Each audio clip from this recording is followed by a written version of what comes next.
Lesson number 2, Aesop's Fables.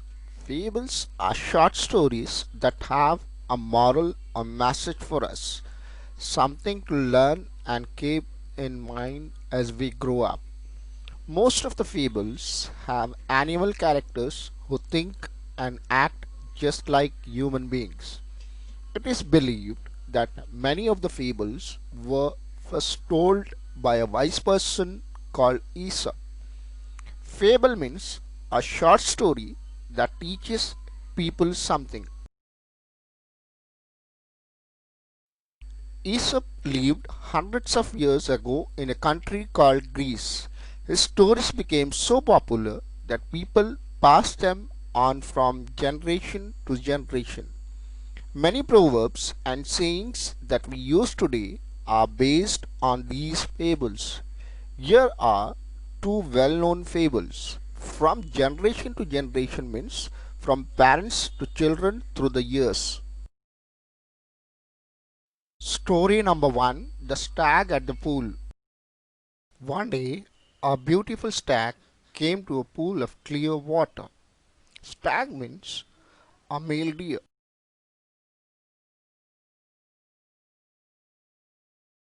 As he bent down to drink, he saw his own reflection in the water. He was delighted with what he saw. Instead of drinking water, he kept looking at his own reflection. Reflection means the image of something in a mirror or water. How handsome I look. He said to himself.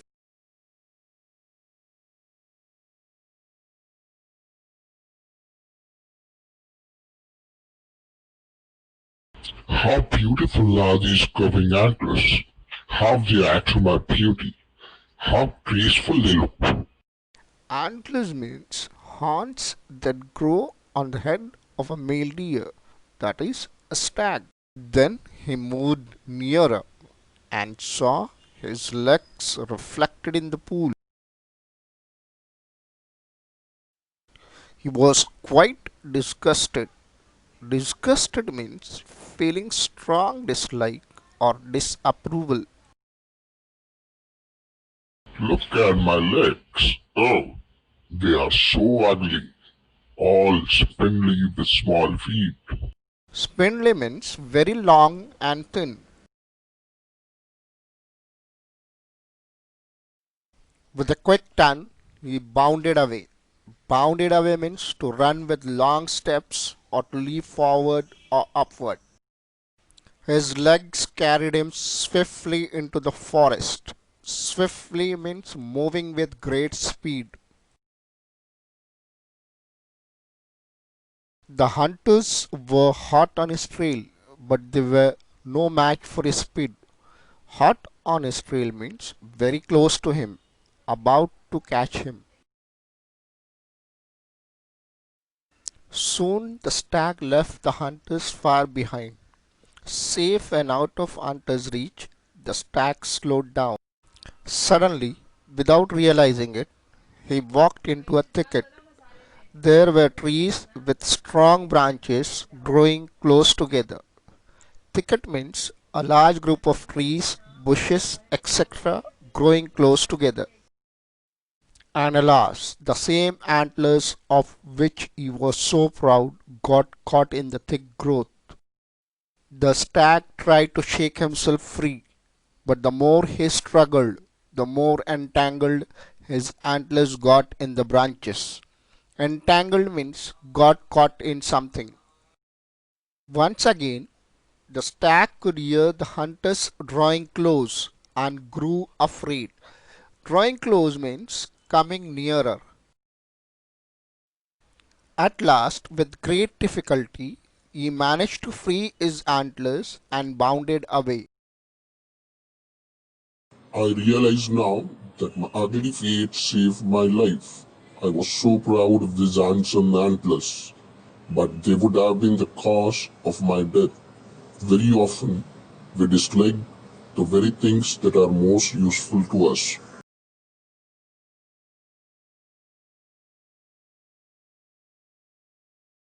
Story number 2, The Dog in the Manger.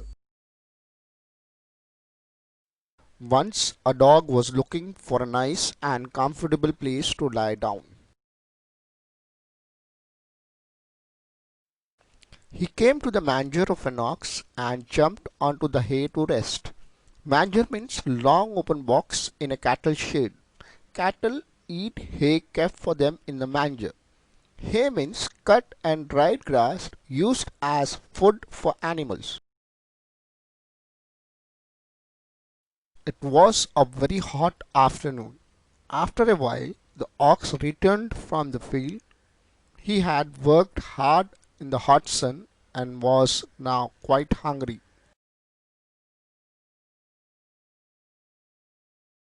He stood in his stall and was planning to eat the hay that was put in the manger for him. Stall means part of a cattle shed or stable. However, when he reached for the hay, the dog saw him. Standing in the manger, he began to bark loudly at the ox. Each time that the ox came near the hay, the dog snarled, barked, and snapped at the ox. He would not allow the ox to eat his hay. Snarled means showed his teeth and made an angry noise. Snapped means tried to bite somebody or something.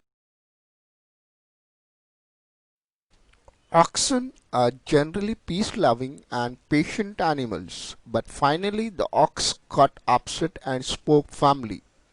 Dog, if you wanted to share my dinner with me, I would not mind it, but you neither eat the hay nor allow me to enjoy it. Got upset means became unhappy because something bad had happened. It is of no use to you. Then why don't you let me have my favorite food? Don't begrudge others what you don't enjoy yourself. Begrudge means be unwilling to give something or unhappy that someone is getting something.